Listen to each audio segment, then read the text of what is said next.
Hi every one. ഇന്ന് നമ്മളൊരു scenario based ക്വസ്റ്റ്യനാണ് നമ്മൾ ഡിസ്കസ് ചെയ്യാൻ പോകുന്നത്. ഈ ഒരു ക്വസ്റ്റ്യൻ കുറേ വർഷങ്ങളായിട്ട് CCNA റിപ്പീറ്റഡ് ആയിട്ട് ചോദിക്കുന്ന ഒരു ഇൻ്റർവ്യൂ ക്വസ്റ്റ്യനാണ്. വളരെ ഇൻട്രസ്റ്റിംഗ് ആയിട്ടുള്ളൊരു ക്വസ്റ്റ്യനാണ്. ഈവൻ CCNPക്കാരോട് പോലും ഈ ക്വസ്റ്റ്യൻ ഞാൻ ചോദിക്കുന്നതായിട്ട് കണ്ടിട്ടുണ്ട്. അപ്പം ഈ ഒരു ക്വസ്റ്റ്യൻ നമുക്ക് VLAN എന്ന് പറയുന്ന കൺസെപ്റ്റ് നന്നായിട്ട് മനസ്സിലായിട്ടുണ്ടോ? അതായത് VLAN എന്ന് പറയുന്ന കൺസെപ്റ്റ് എന്താണ്, ട്രങ്ക് പോർട്ട് എന്താണ്, ആക്സസ് പോർട്ട് എന്താണ് എന്നൊക്കെയുള്ള കാര്യങ്ങൾ കറക്റ്റായിട്ട് മനസ്സിലായിട്ടുണ്ടോ എന്നറിയാൻ വേണ്ടിയിട്ടുള്ള ഒരു ക്വസ്റ്റ്യനാണ്. ഓക്കെ, അപ്പോൾ ക്വസ്റ്റ്യൻ ഇതാണ്. നിങ്ങൾ ഡയഗ്രാം കാണുന്നുണ്ടാവും. ഈ ഡയഗ്രത്തിൽ ക്വസ്റ്റ്യൻ എന്ന് പറയുന്നത് can PC1 ping PC2 why, ഇതാണ് ക്വസ്റ്റ്യൻ. ഓക്കെ, അതായത് PC1-ൽ നിന്നും PC2-ലേക്ക് പിങ് ചെയ്യാൻ പറ്റുമോ, എന്തുകൊണ്ട്? അത് വേറെ രീതിയിലും ചോദിക്കാം. Or justify your answer. അതായത് നമ്മൾ പിങ് ചെയ്യാൻ പറ്റും എന്നാണ് ആൻസർ എന്നുണ്ടെങ്കിൽ അത് എന്തുകൊണ്ടാണ് പിങ് ചെയ്യാൻ പറ്റുന്നത് എന്ന് നമ്മൾ പറയണം. ഇനി പിങ് ചെയ്യാൻ പറ്റില്ല എന്നുള്ളതാണ് ആൻസർ എന്നുണ്ടെങ്കിൽ അത് എന്തുകൊണ്ട് പിങ് ചെയ്യാൻ പറ്റില്ല എന്ന് പറയണം. അപ്പോൾ ഈ ക്വസ്റ്റ്യൻ വേറെ രീതിയിലും ചോദിക്കാം. If yes why and if no why. അതായത് എന്തുകൊണ്ടാണ് പിങ് നടക്കുന്നത്, അല്ലെങ്കിൽ എന്തുകൊണ്ടാണ് പിങ് നടക്കാൻ പാടില്ലാത്തത്, പിങ് നടക്കാത്തത് എന്നും കൂടെ നമ്മൾ എന്ത് ചെയ്യണം, ആൻസർ ചെയ്യണം. ഓക്കെ, അപ്പോൾ ഇതാണ് ക്വസ്റ്റ്യൻ. അപ്പോൾ ഈ ക്വസ്റ്റ്യൻ നമുക്കൊന്ന് അനലൈസ് ചെയ്യാം. ഇപ്പോൾ ഇവിടെ ഡയഗ്രം ഇതാണ്. നമുക്ക് രണ്ട് സ്വിച്ച് ഉണ്ട്. സ്വിച്ച് 1 ഉണ്ട്, സ്വിച്ച് 2 ഉണ്ട്. നമ്മൾ ഇത് ആൻസർ ചെയ്യുന്നതിന് മുന്നേ ആയിട്ട് നമുക്കിത് ഡയഗ്രം നമുക്ക് നോക്കാം. ഓക്കെ, ഒന്നും കൂടെ ക്വസ്റ്റ്യൻ എക്സ്പ്ലെയിൻ ചെയ്യാം. അതായത് സ്വിച്ച് 1 സ്വിച്ച് 2 ഉണ്ട്. സ്വിച്ച് 1ഉം 2ഉം തമ്മിൽ ഇൻ്റർ കണക്റ്റഡ് ആണ്. ഇനി സ്വിച്ച് 1-ൽ ഇപ്പോൾ സപ്പോസ് നമ്മൾ വിചാരിക്കുക ഇത് ഈ സ്വിച്ച് 1-ൻ്റെ ഒന്നാമത്തെ പോർട്ടാണെന്ന് വിചാരിക്കുക, ഇത് രണ്ടാമത്തെ പോർട്ടാണെന്ന് വിചാരിക്കുക. ഇതിൻ്റെ ഒന്നാമത്തെ പോർട്ടിൽ ഒരു PC ആണ്, ഒരു കമ്പ്യൂട്ടർ കണക്ട് ചെയ്തിട്ടുണ്ട്. ഓക്കെ, ഈ കമ്പ്യൂട്ടറിന് 1.1.1.1 എന്ന് പറയുന്ന IP അഡ്രസ്സ് കൊടുത്തിട്ടുണ്ട്. അതിൽ സബ്നെറ്റ് മാസ്ക് /24 ആണ് കൊടുത്തിരിക്കുന്നത്. ഓക്കെ, എന്നിട്ട് ഈ സ്വിച്ചിൻ്റെ ഒന്നാമത്തെ പോർട്ട് ഇത് VLAN 10-ലാണ്. ഓക്കെ, VLAN 10-ലാണ്. നമ്മൾ ഡയഗ്രം കാണിക്കുന്നവർ VLAN 10-ലാണ്. അതേപോലെ തന്നെ രണ്ടാമത്തെ പോർട്ട് VLAN 10-ലാണ്. ഓക്കെ, ഇനി ഇതേപോലെ തന്നെ സ്വിച്ച് 2-ലും ഇതേമാതിരി തന്നെ രണ്ട് പോർട്ടുകളുണ്ട്. ഒന്നാമത്തെ പോർട്ട് ഇതാണെന്ന് വിചാരിക്കുക, രണ്ടാമത്തെ പോർട്ട് ഇതാണെന്ന് വിചാരിക്കുക. ഈ സ്വിച്ച് 2-ൻ്റെ രണ്ടാമത്തെ പോർട്ടിൽ എന്ത് ചെയ്തിട്ടുണ്ട്, PC2 കണക്ട് ചെയ്തിട്ടുണ്ട്. PC2-ൻ്റെ IP അഡ്രസ്സ് സെയിം റേഞ്ചാണ് കൊടുത്തിരിക്കുന്നത്. 1.1.1.2 ആണ് കൊടുത്തിരിക്കുന്നത്, /24 സെയിം റേഞ്ചാണ് കൊടുത്തിരിക്കുന്നത്. എന്നിട്ട് ഇതേപോലെ തന്നെ സ്വിച്ച് 2-ൻ്റെ ഒന്നാമത്തെ പോർട്ട് വരുന്നത് VLAN 20-ലാണ്. ഓക്കെ, രണ്ടാമത്തെ പോർട്ട് വരുന്നത് VLAN 20-ലാണ്. അതായത് PC1 ഉള്ളത് VLAN 10-ലാണ്, PC2 ഉള്ളത് VLAN 20-ലാണ്. ഇതാണ് നമ്മുടെ ടോപ്പോളജി. അപ്പോൾ ടോപ്പോളജി നിങ്ങൾ നോക്കുക. നിങ്ങൾ ചിലപ്പോൾ ഓൾറെഡി നിങ്ങൾ ഈ ക്വസ്റ്റ്യൻ ഫേസ് ചെയ്തിട്ടുള്ളവരാണെന്നുണ്ടെങ്കിൽ ജസ്റ്റ് നിങ്ങളൊന്ന് അനലൈസ് ചെയ്യുക. എന്തായിരിക്കും നമ്മളിതിൻ്റെ ആൻസർ കാണുന്നതിൻ്റെ മുന്നേ നിങ്ങൾ എന്തായിരിക്കും ഇതിന് ആൻസർ പറയാൻ പോകുന്നത് എന്ന് നിങ്ങൾ തന്നെ ഒന്ന് അസ്യൂം ചെയ്ത് നോക്കുക. ഓക്കെ, അപ്പോൾ നമുക്ക് ഇതിൻ്റെ ആൻസറിലേക്ക് പോവാം. അപ്പോൾ നിങ്ങളും ജസ്റ്റ് ഈ ഒരു വീഡിയോ ഒന്ന് പോസ് ചെയ്തിട്ട് നിങ്ങളും എന്താണ് ഇതിൻ്റെ ആൻസർ എന്നുള്ളത് നിങ്ങളൊന്ന് ചിന്തിക്കുക. നിങ്ങളിതിൻ്റെ ഒരു ആൻസർ ഫൈൻഡ് ഔട്ട് ചെയ്യുക. അത് ശരിയാണോ എന്ന് നമുക്ക് നോക്കാം. അപ്പോൾ ആൻസർ എന്താണെന്ന് പറഞ്ഞു കഴിഞ്ഞാൽ നമ്മൾ അധികം സ്റ്റുഡൻസും ഇതിൻ്റെ ആൻസർ പറയാം PC1 കനോട്ട് പിങ് PC2 എന്നാണ്. കാരണം റീസൺ എന്താണ്, ഈ PC1 ഉള്ളത് VLAN 10-ലാണ്, PC2 ഉള്ളത് VLAN 20-ലാണ്. നമ്മൾ ബേസിക് ലെവലിൽ നമ്മൾ പഠിച്ചത് രണ്ട് ഡിഫറെൻറ്റ് VLANകൾ തമ്മിൽ കമ്മ്യൂണിക്കേഷൻ ചെയ്യണം എന്നുണ്ടെങ്കിൽ ഇൻ്റർ VLAN കമ്മ്യൂണിക്കേഷൻ ചെയ്യണം. അതിന് ഒരു L3 ഡിവൈസ് വേണം, ലെയർ 3 ഡിവൈസ് വേണം, റൂട്ടർ വേണം, അല്ലെങ്കിൽ മൾട്ടി ലെയർ സ്വിച്ച് വേണം എന്നാണ് നമ്മൾ പഠിച്ചിരിക്കുന്നത്. അപ്പോൾ ആ ഒരു ഐഡിയ വെച്ചിട്ട് നമ്മൾ പറയാം ഈ പിങ് സക്സസ്ഫുൾ ആയിരിക്കില്ല എന്നുള്ളതാണ്. സക്സസ്ഫുൾ ആവാത്തതിൻ്റെ റീസൺ നമ്മൾ ചോദിക്കുന്ന സമയത്ത് അധികം സ്റ്റുഡൻസും പറയാറ് കാരണം ഇവർ വേറെ വേറെ വീലാനിലാണ്, ഡിഫറെൻറ്റ് വീലാനിലായതുകൊണ്ട് ബൈ ഡിഫോൾട്ടായിട്ട് ഡിഫറെൻറ്റ് വീലാനുകൾ തമ്മിൽ കമ്മ്യൂണിക്കേഷൻ ഉണ്ടാവില്ല. ഇതാണ് ആൻസർ. പക്ഷേ ആൻസർ ഇതിൻ്റെ ശരിക്കുള്ള ആൻസർ എന്ന് പറയുന്നത് പിങ് ചെയ്യാൻ പറ്റും എന്നുള്ളതാണ്. PC1 ക്യാൻ പിങ് PC2 എന്നുള്ളതാണ്. ഓക്കെ, പിങ് ചെയ്യാൻ പറ്റും. അപ്പം നമ്മൾ പറയേണ്ട ഏതാണ്? യെസ് ആണ്. യെസ് ആണ് ആൻസർ. അപ്പോൾ ഇനിയിപ്പോൾ നമുക്ക് എങ്ങനെയാണ്, എന്തുകൊണ്ടാണ് ഈ പിങ് നടക്കുന്നത് എന്നുള്ളതും കൂടെ നമ്മൾ എന്ത് ചെയ്യണം? എക്സ്പ്ലെയിൻ ചെയ്യണം. അപ്പോൾ അതിൻ്റെ റീസൺ എന്താണെന്ന് പറഞ്ഞു കഴിഞ്ഞാൽ ഇവിടെ നമുക്ക് സാധാരണ സ്വിച്ചുകൾ തമ്മിൽ കണക്ട് ചെയ്യുന്ന പോർട്ട് ട്രങ്ക് പോർട്ടായിട്ടാണ് കോൺഫിഗർ ചെയ്യുക. പക്ഷേ ഇവിടെ ഈ പോർട്ടിനെ നമ്മൾ ട്രങ്ക് പോർട്ടായിട്ട് കോൺഫിഗർ ചെയ്തിട്ടില്ല. ഇത് ഇപ്പോഴും ആക്സസ് പോർട്ട് തന്നെയാണ്. ഓക്കെ, പക്ഷേ ആക്സസ് പോർട്ട് ആണെങ്കിലും ഇവിടെയുള്ളൊരു ഡിഫറൻസ് എന്താണെന്ന് വെച്ചാൽ ഇവർ രണ്ടുപേരും VLAN 10-ലാണ്, നേരെ മറിച്ച് ഇവർ രണ്ടുപേരും VLAN 20-ലുമാണ്. ഓക്കെ, അപ്പം ഇവിടെ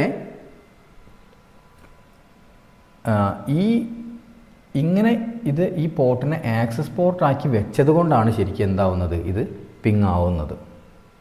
ഓക്കെ, അപ്പോൾ നമുക്കിതിനെ ഒന്ന് ഡീറ്റെയിൽഡ് ആയിട്ട് നമ്മൾ ഇതിൻ്റെ ഒരു എക്സ്പ്ലനേഷനിലേക്ക് പോവുകയാണെങ്കിൽ നിങ്ങൾക്ക് ഈ ട്രങ്കിങ്ങിൻ്റെ കൺസെപ്റ്റ് കറക്റ്റായിട്ട് മനസ്സിലാവും. ട്രങ്ക് പോർട്ട് എന്ന് പറഞ്ഞാൽ എന്താ, ആക്സസ് പോർട്ട് എന്ന് പറഞ്ഞു കഴിഞ്ഞാൽ എന്താ നമുക്ക് മനസ്സിലാവും. നമ്മൾ ഓൾറെഡി പഠിച്ചിട്ടുണ്ട്, ഇതിൻ്റെ മുന്നേ ഉള്ള ഇൻ്റർവ്യൂ ക്വസ്റ്റ്യൻസിൽ നമ്മൾ പഠിച്ചിട്ടുണ്ട്.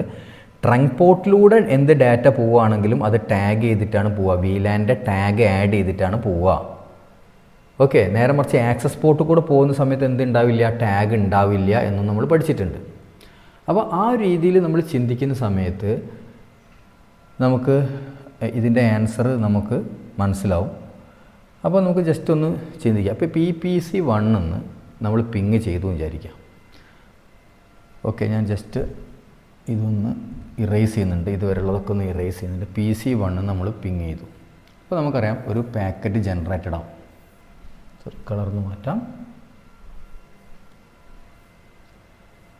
Okay, ping destination IP 1.1.1.1.1.2 source IP 1.1.1.1.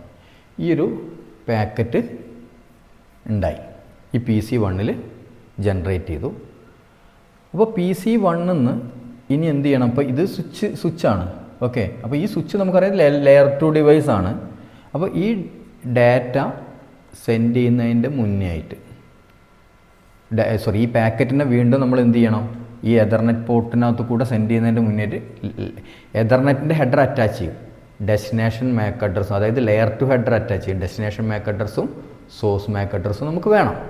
അപ്പോൾ നമ്മൾ ചിന്തിക്കുക, ഇവിടെ PC1-ൻ്റെ മാക് അഡ്രസ്സ് A ആയിരുന്നു എന്ന് വിചാരിക്കുക, PC2-ൻ്റെ മാക് അഡ്രസ്സ് B ആയിരുന്നു എന്ന് അസ്യൂം ചെയ്യാം. അപ്പം നമുക്ക് സോഴ്സ് മാക് അഡ്രസ്സ് A ആയിരിക്കും. ഇനി ഡെസ്റ്റിനേഷൻ മാക് അഡ്രസ്സ് ഇയാൾക്ക് അറിയണം എന്നുണ്ടെങ്കിൽ നമ്മൾ നേരത്തെ പറഞ്ഞതുപോലെ വേറൊരു ഇൻ്റർവ്യൂ ക്വസ്റ്റ്യനിൽ നമ്മൾ ARPനെ പറ്റി ഡിസ്കസ് ചെയ്തിട്ടുണ്ടായിരുന്നു. ആ ARP വർക്ക് ചെയ്യണം ഇവിടെ ഈ PC-യിൽ. അപ്പോൾ ജസ്റ്റ് ഇതിൻ്റെ മാക് അഡ്രസ്സ് എത്രയാണെന്ന് ചെയ്യാൻ വേണ്ടിയിട്ട് ഇവിടെ നിന്നൊരു ARP റിക്വസ്റ്റ് ജനറേറ്റ് ആവും അല്ലേ. ഇതിപ്പോൾ ARPൻ്റെ ഒരു ഡാറ്റയാണെന്ന് വിചാരിക്കുക. ഡെസ്റ്റിനേഷൻ മാക് അഡ്രസ്സ് ARPൻ്റെ, ഇപ്പോൾ ഉദാഹരണത്തിന് ARPൻ്റെ ഒരു ഇൻഫർമേഷനാണ് ഇതെന്ന് വെച്ചാൽ destination Mac address broadcast address അയക്കും. അതായത് FFFF.FFFF.FFFF എന്ന് പറയുന്ന അഡ്രസ്സ് ആയിരിക്കും. സോഴ്സ് മാക് അഡ്രസ്സ് A ആയിരിക്കും. എന്നിട്ട് ഈ ഡാറ്റേനെ ഈ PC-യിൽ നിന്നും ഈ പോർട്ടിലേക്ക് സെൻഡ് ചെയ്തു. അപ്പോൾ ഈ സ്വിച്ചിൽ ഇതും VLAN 10 ആണ്, ഇതും VLAN 10 ആണ്. അപ്പോൾ ഈ സ്വിച്ചിൻ്റെ ലോജിക്ക് എന്താണ്? ഒരു ബ്രോഡ്കാസ്റ്റ് വന്നു, VLAN 10-ൽ നിന്നും ഒരു ബ്രോഡ്കാസ്റ്റ് വന്നു, അതിനെ VLAN 10-ൻ്റെ എല്ലാ ഇൻ്റർഫേസിലേക്കും സെൻഡ് ചെയ്യണം എന്നാണ്. അപ്പോൾ സ്വാഭാവികമായിട്ടും അത് ഈ ഇൻ്റർഫേസിലേക്ക് സെൻഡ് ചെയ്യപ്പെടുമല്ലോ. അപ്പോൾ ഇത് സെൻഡ് ചെയ്യുന്ന സമയത്ത് നമ്മൾ മനസ്സിലാക്കേണ്ടതെന്ന് വെച്ചാൽ ഇതും ഒരു ആക്സസ് പോർട്ട് തന്നെയാണ്. ഒരിക്കലും ടാഗ് അറ്റാച്ച് ചെയ്യാണ്ടാണ് എന്ത് ചെയ്യുന്നത് ഇയാൾ സെൻഡ് ചെയ്യുന്നത്. സാധാരണ ഒരു ഫ്രെയിം ആയിട്ടാണ് ഇതിനകത്ത് കൂടെ എൻ്റർ ചെയ്യുന്നത്. അപ്പോൾ സ്വാഭാവികമായിട്ടും എന്ത് ചെയ്യും, ഈ പോർട്ടിനകത്ത് കൂടെ ഇത് ഈ സ്വിച്ചിലെത്തും. കാരണം ഇത് ജസ്റ്റ് ഒരു വയറാണ്, ഓക്കെ, ഒരു കേബിളാണ്. ഓക്കെ, ഇതിനകത്ത് കൂടെ ഡാറ്റ സഞ്ചരിച്ച് ഈ സ്വിച്ചിലെത്തും.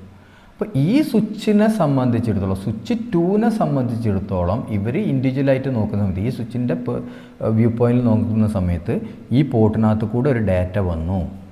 അത് VLAN, ഈ പോർട്ടിനെ ഇയാൾ VLAN 20യിലാണ് കോൺഫിഗർ ചെയ്ത് വെച്ചിരിക്കുന്നത്.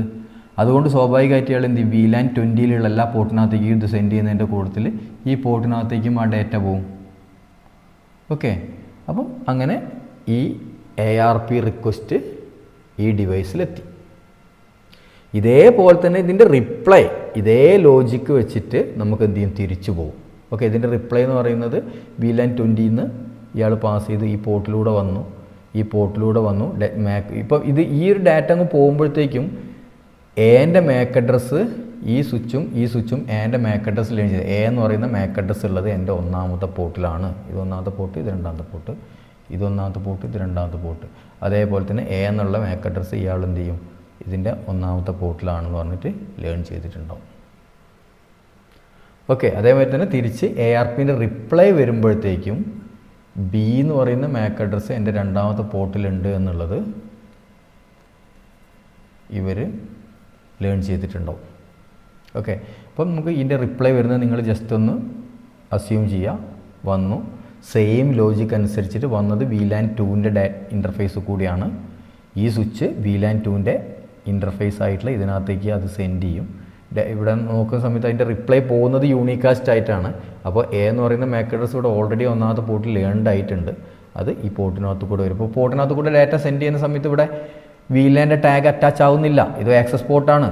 അപ്പോൾ ഇവിടെ എൻ്റർ ചെയ്യുന്നു. അയാൾ എൻ്റർ ചെയ്യുന്ന സമയത്ത് നോക്കുമ്പോൾ ഇത് VLAN 10ലാണ് ഇയാൾ അസൈൻ ചെയ്തിരിക്കുന്നത്. അപ്പോൾ അതായത് സ്വിച്ച് 1ൻ്റെ ഈ പോർട്ട് എങ്ങനെയാണ് അലോക്കേറ്റ് ചെയ്ത് ഏത് VLANലാണെന്നുള്ളത് സ്വിച്ച് ചിന്തിക്കേണ്ട ആവശ്യമില്ല. ഓക്കെ, ഇപ്പോൾ VLAN അസൈൻമെൻറ്റ് എന്ന് പറയുന്നത് ഓരോന്നിൻ്റെയും എന്താണ് ലോക്കലി സിഗ്നിഫിക്കൻ്റ് ആണ്. അപ്പോൾ ആ ലോജിക്ക് അനുസരിച്ച് സ്വാഭാവികമായിട്ട് ARPൻ്റെ റിപ്ലൈ എടുത്തു. ഡെസ്റ്റിനേഷൻ മാക് അഡ്രസ് B ആണെന്ന് മനസ്സിലാക്കി കഴിഞ്ഞാൽ സെയിം ലോജിക്ക് അനുസരിച്ചിട്ട് ഈ ഡാറ്റ ഇതിനകത്ത് കൂടെ പാസ് ചെയ്ത് ഇവിടെ എത്തും. അപ്പോൾ ഇതാണ് ആൻസർ. അപ്പോൾ നിങ്ങൾക്ക് മനസ്സിലായി എന്ന് വിചാരിക്കുന്നു. അപ്പോൾ നിങ്ങൾ എന്ത് ചെയ്യുക, ഇത് ജസ്റ്റ് ഒന്ന് ലാബ് ചെയ്ത് നോക്കാൻ വേണ്ടി സെയിം ടോപ്പോളജി ക്രിയേറ്റ് ചെയ്യുക. നിങ്ങൾക്ക് റിയൽ ലാബുള്ള സ്റ്റുഡൻസ് ആണ് എന്നുണ്ടെങ്കിൽ നിങ്ങൾ ഇതേപോലെ ഒരു 2 സ്വിച്ചും 2 കമ്പ്യൂട്ടറും മാത്രം മതി ഇത് ലാബ് ചെയ്ത് നോക്കണമെങ്കിൽ ചെയ്ത് നോക്കുക. ഇനി അതല്ല റിയൽ ലാബ് ഇല്ലാത്തവരാണെന്നുണ്ടെങ്കിൽ ഒന്നുകിൽ പാക്കറ്റ് ട്രേസർ വെച്ചിട്ട് ലാബ് ചെയ്യുക. ഓക്കെ, അല്ലാന്നുണ്ടെങ്കിൽ GNS3 എന്ന് പറയുന്ന സോഫ്റ്റ്വെയർ ഉണ്ട്, GNS3 വെച്ചിട്ട് ലാബ് ചെയ്യുക. അല്ലെങ്കിൽ EvenG എന്ന് പറയുന്ന സോഫ്റ്റ്വെയർ. അങ്ങനെ പല സിമുലേഷൻ ടൂൾസും നമുക്ക് അവൈലബിൾ ആണ്. ഇത് വെച്ചിട്ട് നിങ്ങൾ ഒന്ന് ജസ്റ്റ് ലാബ് ചെയ്ത് നോക്കുക. പാക്കറ്റ് ട്രേസറൊക്കെ ആണെന്നുണ്ടെങ്കിൽ ഈ നമ്മൾ പറയുന്ന മാതിരി തന്നെ ഈ ARP റിക്വസ്റ്റ് പോകുന്നതും ARP റിപ്ലൈ വരുന്നതും അതിനുശേഷം ശരിക്കുള്ള റിയൽ ഡാറ്റ പോകുന്നതും വരുന്നതും സ്വിച്ച് മാക് അഡ്രസ് ലേൺ ചെയ്യുന്നതൊക്കെ നിങ്ങൾക്ക് എന്ത് ചെയ്യാം, സ്റ്റെപ്പ് ബൈ സ്റ്റെപ്പായിട്ട് കാണാനും പറ്റും. ഓക്കെ, അപ്പം ഇത് വളരെ റിപ്പീറ്റഡ് ആയിട്ട് ചോദിക്കുന്ന ഒരു ഇൻ്റർവ്യൂ ക്വസ്റ്റ്യനാണ്. ഇതിൻ്റെ ആൻസർ ഞാൻ എക്സ്പ്ലെയിൻ ചെയ്ത് നിങ്ങൾക്ക് മനസ്സിലായി എന്ന് വിചാരിക്കുന്നു. അപ്പോൾ ഇങ്ങനെയുള്ള ക്വസ്റ്റ്യൻസ് ഒരുപാട് സിനാരിയോ ബേസ്ഡ് ക്വസ്റ്റ്യൻസ് ഇനിയും നമ്മൾ ഡിസ്കസ് ചെയ്യുന്നുണ്ട്. അപ്പം നിങ്ങൾ ഈ ചാനൽ നിങ്ങൾ സബ്സ്ക്രൈബ് ചെയ്യുക. ഇത് നിങ്ങളുടെ ഫ്രണ്ട്സിനൊക്കെ നിങ്ങൾ ഷെയർ ചെയ്ത് കൊടുക്കുക. പിന്നെ അതേപോലെ തന്നെ നിങ്ങൾക്ക് ഇതിനകത്ത് ഈ പറഞ്ഞ കാര്യത്തിൽ എന്തെങ്കിലും ഡൗട്ടോ കാര്യങ്ങളോ ഉണ്ടെങ്കിൽ നിങ്ങൾ തീർച്ചയായിട്ടും കമൻസിൽ അത് രേഖപ്പെടുത്തുക. അപ്പം thank you for watching. Bye bye.